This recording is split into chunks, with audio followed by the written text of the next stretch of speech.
मुख्यमंत्री डॉक्टर मोहन यादव की पहल पर राजधानी भोपाल में जुटे देश के शीर्ष शैक्षिक प्रबंधन अधिकारी केंद्रीय शिक्षा मंत्रालय द्वारा स्टार्स परियोजना की 2 दिवसीय नॉलेज शेयरिंग कार्यशाला 30 सितंबर से शुरू हुई। उद्घाटन सत्र को स्कूल शिक्षा मंत्री श्री उदय प्रताप सिंह ने संबोधित करते हुए कहा कि इस विचार मंथन से स्कूल और विद्यार्थियों को निष्कर्ष का फायदा जरूर मिलेगा।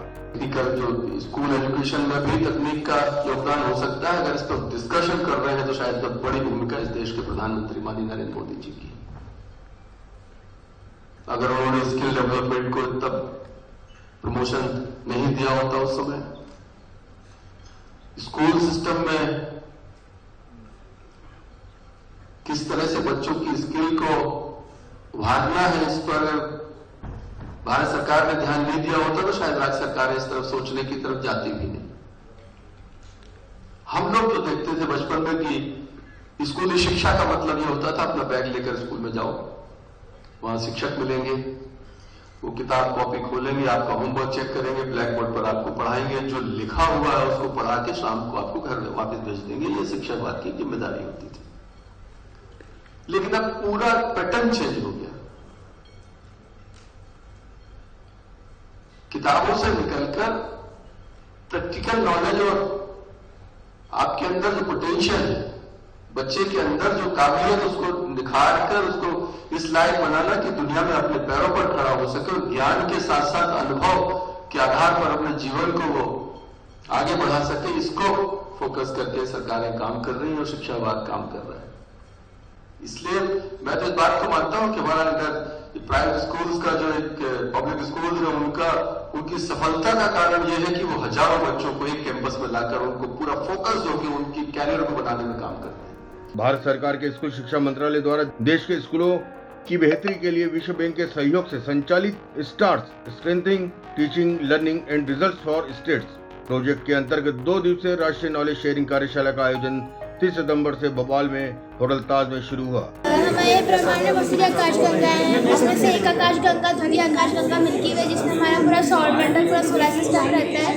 और ये जो है सर अपना सूरज तारा है, इसमें हीलियम गैसेस हैं। और सर सबसे पहले अपना इसमें ग्रह आता है शुक्र ग्रह, सॉरी बुध और शुक्र, ये 2 बड़े ग्रह हैं जो सूर्य से पास के रहते हैं और ये बहुत ज़्यादा गर्म रहते हैं, बहुत ज़्यादा गर्म। और इनका कोई अपना उपग्रह नहीं है, तो अगर इनका उपग्रह रहेगा तो सूरज के ग्रेविटेशनल फोर्स कारण उपग्रह सूरज के अंदर चला जाएगा, समा जाएगा सूरज के अंदर। और बुध की अपेक्षा शुक्र बहुत ज़्यादा गर्म रहता है, क्योंकि बुध का पूरा वायुमंडल जा चुका है, क्योंकि सूरज उसके बहुत पास है उस कारण। और शुक्र है उसका मिनिमम जो टेम्परेचर रहता है वो 37 डिग्री सेल्सियस रहता है। उसके बाद सर पृथ्वी पृथ्वी अपना नीला ग्रह जो कि जहाँ पे जीवन है, पृथ्वी एक ऐसा अकेला ग्रह है जहाँ पे वायुमंडल और एनवायरमेंट पर्यावरण होगा, वहाँ पे इंसानों, जानवरों और जंगलों के लिए, पेड़ पौधों के लिए अच्छा है, तो वहाँ पे सही है, तो इसलिए वहाँ पे जीवन है। उसके बाद सर मंगल जो अपना लाल ग्रह है क्योंकि वहाँ पे आयरन पार्टिकल्स पाए जाते हैं, यानी कि लोहे की कण, बहुत सारे लोहा पाया जाता है, तो इसलिए वो मंगल ग्रह लाल रहता है। इसके 2 ग्रह हैं, फोबोस एंड डाइमोस। फोबोस सबसे बड़ा वाला उपग्रह है इसका। फिर sir Jupiter Saturn sir gas gents हैं और ये गैसेस से बने हुए हैं। और जुपिटर को किंग्स ऑफ प्लैनेट बोलते हैं और सैटर्न को किंग्स ऑफ मून बोलते हैं, क्योंकि सैटर्न को किंग्स ऑफ मून इसलिए बोलते हैं क्योंकि इसके बहुत सारे मून्स हैं। ऐसे जुपिटर के पास 79 मून्स है, पर सैटर्न के पास 89 मून्स है, जिस कारण इसको किंग्स ऑफ मून बोलते हैं। और जुपिटर जो है बृहस्पति बहुत बड़ा है सारे प्लैनेट से, इसको किंग्स ऑफ मून बोलते हैं। और जुपिटर में जो है देखिए गैसेस से बना है, तो इसमें बहुत सारी गैसेस की लेयर दिखती है, जैसे पेंटिंग टाइप।